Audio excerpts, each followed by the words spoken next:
Welcome to Something Different. I'm your host, Brian Freeman. And tonight we have with us musical guests, the Grapes of Vaudevillian Fantasy. How's everyone doing tonight? Good. Excellent. I thought it was the morning.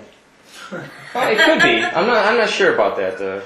We're in a time zone here that's unique to itself. Well, I thought we'd start off with some introductions. Maybe you want to tell us a little bit about who you are, your names, etc. And I suppose we can start with you, sir, on our left. My name is Randall Funk, and I play guitar and sing in the Grapes of Vaudevillian Fantasy. I'm Reese, and I sing and dance for the Grapes. My name is Joe, and I'm in his band. Gotcha. My name is Adam, and I play drums, and there's another guy who couldn't be here tonight whose name is the Stamford Animal, and I want to... On keyboard. Yeah, he plays keyboards, and he's also here in spirit. Gotcha. My name is Steve, and I play sax and sing a little, and I'm in Randy's band. Yes. I won't forget that about Randy's band. I'll have to make a notation of that. Well, when he says Randy, he means everyone who's Randy. Everyone in this world that represents what randiness means? Exactly. Okay. So tell me a little bit about yourselves. How did you come to be the Grapes? What brought the 5, 6 of you together? And tell us a little bit about that. Well, we started out as separate specks of dust on different parts of the atmosphere about 10 million years ago. Gotcha. And And we were put forth by a fairy. a fairy by the name of Leanne Durkin, who was also in cahoots with another fairy named Bob Kennedy. And when I say fairy, I mean cool fairy. I'm sure he understands. I'm sure he Feminine, appreciates gnome-type the thought there. Exactly. And anyway, so they were using this thing called a telephone, and they called, I guess, all of us up separately, without us being known to ourselves, and also told us to come to meet each other and play some music. So it was actually someone else's thought before we all thought of it. And what happened was that we gathered soon thereafter. I guess you could say it started out with myself, Reese, and Joe were some of the primary gatherers.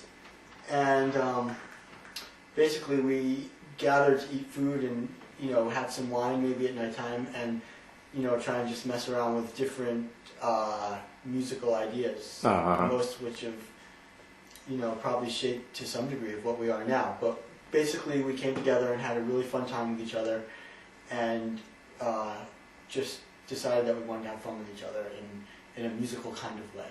That's cool. Did any of you decide to get any specific training for the music you did, self-taught? I mean, not that really matters in general, but is there anything that contributed to your style and what you contribute to the band? Anybody? Go ahead, Elfish. I think that we all come from very diverse musical backgrounds, Mhm. and I think that from each of the diverse backgrounds that we've come from, we probably tended to absorb a lot of different kinds of music that we all individually enjoyed. And I don't know everything that everybody likes, but I know that everybody in the band listens to music, myself included. So whatever our backgrounds are probably have a lot to do with where we came from musically. I mean, I think Reese may not have studied under anybody, but it's just kind of like a natural force. I studied vocals. She studied vocals. Mm-hmm. Why don't you tell us about that? I don't even know about that. Yeah, I studied vocals in college because I was a theater major, and growing up I took a lot of theater and vocal kind of classes. Yeah, they go hand in hand. What's that? They go hand in hand, yes. Yeah, so I did a lot of sort of musical theater mostly growing up, and my mom's a singer, so I was constantly... I believe the Stamford Animal's background is largely in theater as well. Yes, must be our common denominator. Gotcha. I studied with a jazz guitar player named Chuck Dudley, who was sort of instrumental, quote unquote, in shaping the first things that I ever played on guitar. So do you feel that your style as a whole tends toward a jazz type of concept? I mean, the willingness to be able to explore, to segue, to branch out from conventional structures of music. Do you find this to be a way that your music tends to flow? I'd probably say yes and no. I'd say yes, we do like to explore extended structures and chordal arrangements in a given piece of music, but I also think that we're very song-oriented as well, meaning we enjoy the conciseness and the precision that goes with crafting out songs. Right. There are some songs that like lend themselves to a jam or something, where it'd be more jazz-like, but not too many of them.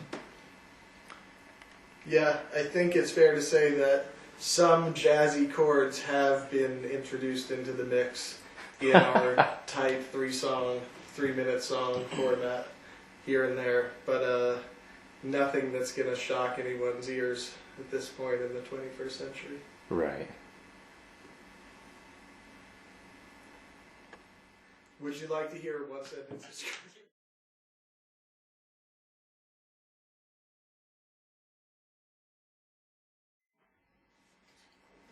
Neutral. So, the next thing that I thought would be quite interesting to find out is if you can tell me, and each of you can give your own answer, as to which great song to you is the essence of the band, and why. Oh, yeah, forget the why first. Just what do you feel is the thetical prodigy child of the band? Well, for me, it's a song called Hole in My Pocket, because Hole in My Pocket sort of defines a 50s sensibility coupled with a sort of newfound excitement for the rock and roll genre. Mm-hmm. And I think that feeling, that excitement of adventure in music is relevant today as it ever was. And I think that song for me brings me to that feeling of both nostalgia and utterly presence of statement now. Okay. And how about you? I probably like Rising Up the best because it's a song that I wrote with Joe for a friend of mine who was kind of going through a hard time, but it's also a song that kind of reminds me when I'm going through a hard time to sort of to keep on keeping on, so to speak. Right. Hi.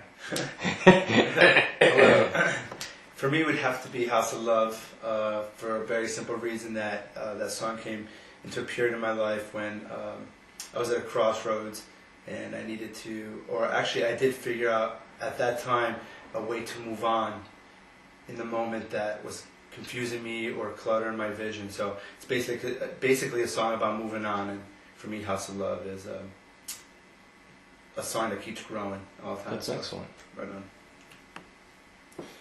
Well, I'm going to go with a song called So Serious, which I like because Reese's singing about don't be so serious, baby. And when she brings in the lyric, life could be as silly as this song, to me that's a really deep lyric. Seriously, so I really enjoy that one. Even though we usually fight about whether or not to play it, but Oh, it's one of those. that Huh? just makes it more the essence of what we want. Well, I'm all about Cosmo. Cosmo floats my boat. Gotcha. To me, that's the essence of being a grape. That's it. That's really all I can say. Yeah, Cosmo is rocking. It's just, it's so expressive. The middle of the song just gets so intense. We all Yeah. take it. That's a good one. That song's like in between all the cracks in the pavement. Yeah. For all you studied musicians out there, that song might contain some half diminished chords. I think it's got some more diminished chords. It's got some fully diminished chords in there. Yeah, I think it's even got an augmented chord or two in there. Yeah, which is sort of like the rarer part of the harmonic spectrum for Yeah. most kids today. Yeah, that song's based along the 7th and 11th harmonic. The 7th and the 11th. Harmonic, yeah. Gotcha. The two luckiest harmonics. Definitely. Why not? Sounds fortunate. I want you to It's At fortunate times. for us. Yeah. Fine. Okay. To me, that song is the essence of dissonance in a very playful way. Okay. Well, now that I've asked you what songs you feel sum up the Grapes experience, my next question would be, what is your favorite Grape song? Is it the same? Is it different? Or what? Oh wait, I You're- thought that I was giving my favorite song before. You're not listening. I did it Oh, wrong. no, well, then in your instance, you can tell us what song do you feel best expresses the essence of the Grapes. So we're gonna do favorite song, but Reese is doing it. Right? Right, because she did it the other way around. All right. Oh, I thought we just did ask favorite song. No, we did. That was- No, there's a Great. difference. There's a song that you feel that the Oh. audience most. Oh! What song for you do you think That's okay, I would have picked the same is one. best expressive the same? Yeah, it's all good. No, I probably would have No, to I change mean, it. no, I would wouldn't. have to change You it. answered Yeah, I it would- wrong too? Yeah. I answered Did it you wrong answer too. it right? Yeah, we all answered it. Yeah. guess I we answered all- it wrong. yeah. I thought you meant that one was Sorry. our favorite. I would We have, all answered it wrong. but it's okay. So now you know the song that we personally think Yeah, about what we yeah, all you like. have to do is ask the question, what song do you guys personally like the best? And then you'll have the answer before that. Okay, you got that? I personally would have to say if it comes from the audience point of view, I would have to say So Sweet. And I would have to say, yes, So Sweet. I'd also have to say a song called Skinny Dippin'. This is true, right? Okay, sorry. I'm gonna have to go with Skinny Dippin'. Skinny Dippin'. Probably skinny dipping. Now, what is it about skinny dipping that the audience connects with? What? The problem- Taking off their clothes. Yeah. Yeah, I think they like It has that. a good groove Yeah, to it, but the has thought a of like natural feel to it. summertime and taking your clothes off and being naked really Skinny turns them on. dipping is about Yeah. like carpe diem, and like that's the essence of skinny dipping. So I think that in that moment, people sort of grab onto that idea of just wild Let 'em go. abandonment. Right, the concept and feeling of, okay, I'm just going to enjoy this day and It's a just moment. getting back to humanity, kind of yourself, and just enjoying what life Well, has it's kind of offer. more about like ripping your clothes off with your boyfriend or girlfriend and going swimming naked with them, you know? Like, it gets Yeah, that too. basically. Really? Yeah, that is still done in certain parts. of the There's a year. metaphysical level to skinny dipping. There's also a very material, physical, carnal aspect to skinny dipping. And I think people dig that kind of thing. Right, They right. like to get naked. And even if they've never done it before, they like to feel They like the whole the concept experience of of it. having done it, or the concept, Yeah, right? concept. Just the thought of it like turns them on. Plus, when you're dancing, I don't know about you, but I've noticed that when people are dancing, they may break sweats and all that kind of thing. And skinny dipping is, or swimming is kind of like dancing. Right. Yes. So there's this sort of like aquatic/dance element to it. I guess it's aerobic. Do you find that your audience dances predominantly? Do you feel that your audience is an active as opposed to a passive audience? It's 50-50. Yeah, it depends. Some Depends people on- like to stand and watch and listen. Other people like to basically sweat their brains out. And So- it takes a while for them to warm up. It's not like they just come and they're standing there waiting to dance. Definitely, we kind of start slow. I mean, Start Save bopping the dance around and numbers for working the into it.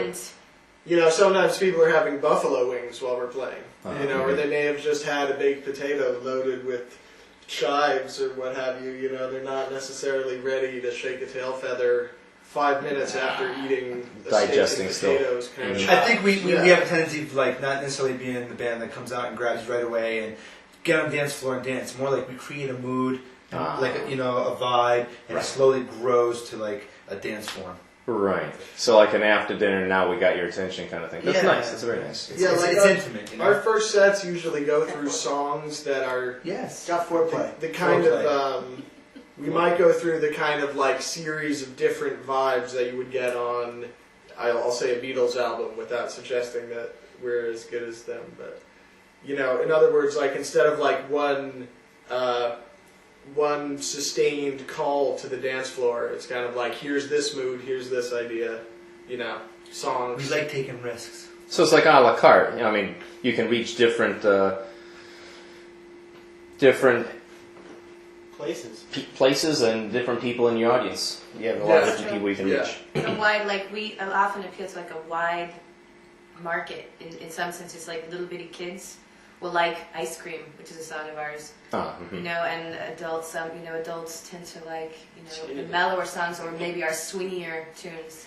Yeah, we actually have songs, And then like the hippie crowd tends to like So Sweet but we also Dance have, numbers. dance numbers. we also have the slow dance numbers, where people get together and embrace their significant other and start dancing, You which know, is also a beautiful thing to watch. That's cool. It's kind of like, at any given evening that, we're playing, I have to say that I've noticed most of the different dance styles of the 20th century happening. People are swing dancing, people are dancing by themselves, Ballroom dancing. people are doing ballroom dancing, people are spinning around and everything. Right. So, it's sort of an open forum for interpretation, and there's a lot in there. I mean, we could talk all night where we think it might come from, but we could talk all night where you think it might come from, but we're lucky that it comes at all for us. And when it comes, it comes. Yes, it does.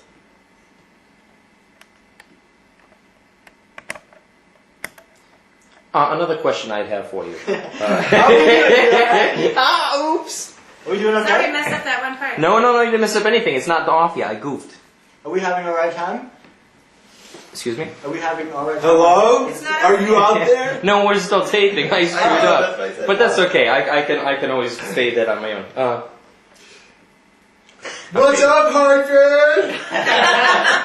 What's going on? You guys raging tonight? Yeah. We're out to a good show! Yeah.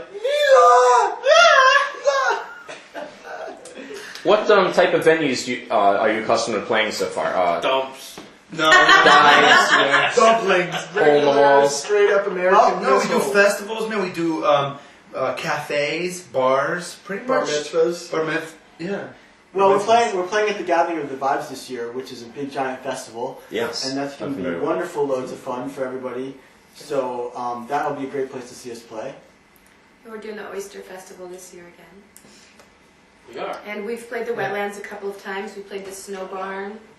We've played, we play locally at a couple of different bars and stuff around here. Our favorite place to play is probably in Hat City. Hat City or the Danbury, wetlands and as the well. wetlands, right. This is kind. But we also do private fairs as well. Oh, Like we did the Children's Museum Boston that's For cool. a private party. for yes. private parties. That's So very we're nice. pretty open-minded to just kind of like taking whatever comes our way.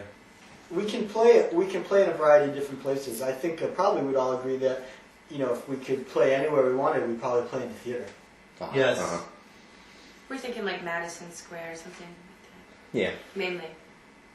Yeah, that's a pretty typical Yeah. theater, Yeah, don't you say? that's our next I job. actually, Nassau Coliseum's a good gig. Yeah. There's good lighting. Yeah. Oh yeah. What about Wembley Sounds good. Empire Pool? actually, my dream is to play the Beacon. Uh-huh. Yeah, that would be a nice affair, a little more intimate. We're not really fixated on material success. I think that our primary reason for coming together is probably because we enjoy playing this music. Whatever it is, we enjoy it. At least I do. I do, very much so. I just want the cash, yeah. You're Straight from How do you feel that your stage presence comes across to the audience? I personally noticed that you don't just play music, but you also have an art. You almost have a theater presentation on stage. Would you like to describe that a little bit? I think the theater comes from the constant bickering and squabbling. Ah. I Stop. think what- No, I actually, Yes, I was I wrong. feel like the theater part we're trying to approach a level. No idea where it comes from. We're trying to approach a level of not just like music, but maybe even theater. With the whole concept of vaudeville in our name. We're trying to live up to that name, which is the whole theatrical aspect of what music can bring. With Reese here, who loves to dance, she also has a way of bringing a certain magic to the stage. And how about your garb? How do you come to?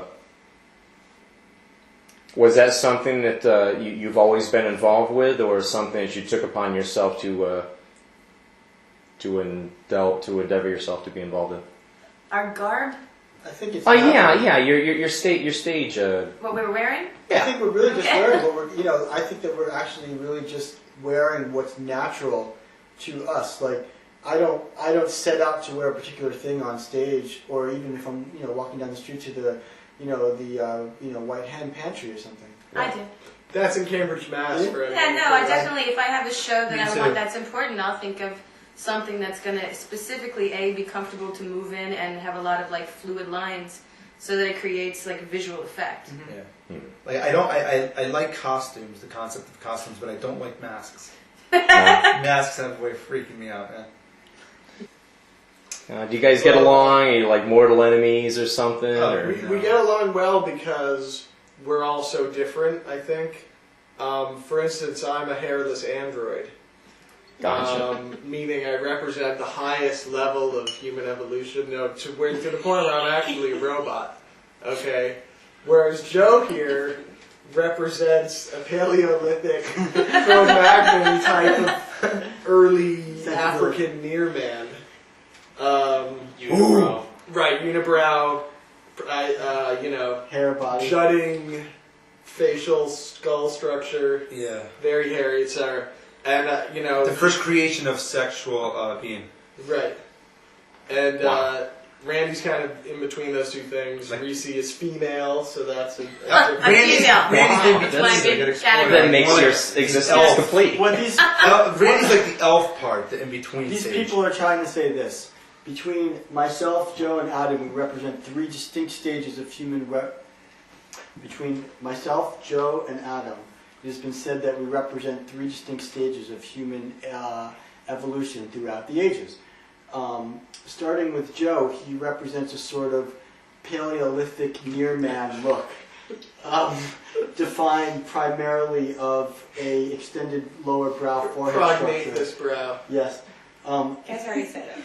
Hair full body, and Careful. and the ability of living in caves. So and it's primary basically language. 3 bullet points for Joe. That's the jutting brow, Yes. the hair, lives in caves. If you're taking notes, that's kind of like Roman numeral 1, 2, 3. Right. Now, on the opposite side of the spectrum, we have Adam, who, connoted by his plastic hat, is sort of defined as a sort of androidian neo-alien who has lost his hair due to evolutionary advances in thermal protection. That would be good. And he has been said to be sort of personalityless and androidal in approach, meaning coming from a quasi-logical standpoint with no real emotional feeling or content behind it, unlike the Cro-Magnon Joe. Right. I represent the human individual who has been stripped of all emotional self. Hey guys, can I say something? Yeah.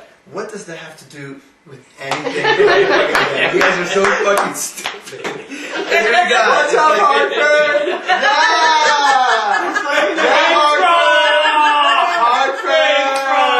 Hartford! We're coming to your town! So basically, yeah, idiots. No, it's a good thing. It's a good thing.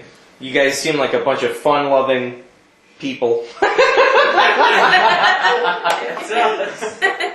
Well, again, people is sort of a misnomer when dealing with us because that implies a terrestrial sort of earthly existence. Dude, shut the fuck up. Oh no, dude!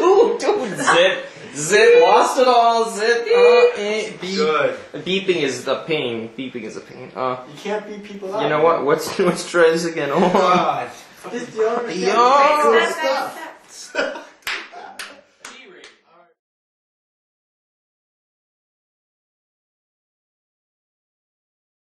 And then answer it logically. Did we get along as people? No, he asked, what do you do in your normal life, in your everyday life? And you guys went to like Ape Man and androids. Yeah. I'm sorry if that's what I do in my normal life. Yeah, that's a pretty sad life. No, really, I mean, what do we do to our... Is this recording? Yes, it is. Is this your This is our normal is this a life. full-time gig for you? I mean, do you have a background? Like, do you interact on another level in society besides this level? Yeah. Because that influences the type of personality that you'll introduce into the band. Well, the thing is, we all have jobs. Right. Well, some of us, and but they're not like real full-time jobs. So we do spend a lot of time doing the music, whether it's playing or getting prepared to play, booking gigs, promoting a band. The other thing is just to kind of pay the bills and get food or whatever the case may be. I thought at this point we might discuss just how you feel the music that you play affects your audience. What type of depth and soul do you feel your notes and your voice give to the audience, to the people that come to listen to you. Joe, you probably could answer this well. I know. It just gives people a chance to get away from their whatever everyday norm or heavy thoughts that they have weighing on their brain, so to speak, and it just kind of makes them feel good. It gives them a chance to release. I know that, like, when I write things, a lot of times I'll write music that is intended to be something that I can look back on later and be a reminder to me of things that I kind of want to remember, sort of like spiritual things that I'm trying to put into my life. Mm-hmm. So I think that in some ways that could be passed on if it's useful to anybody else. But a lot of times people find our music uplifting and find they feel better after listening to it a lot of times. That's very cathartic. That's excellent.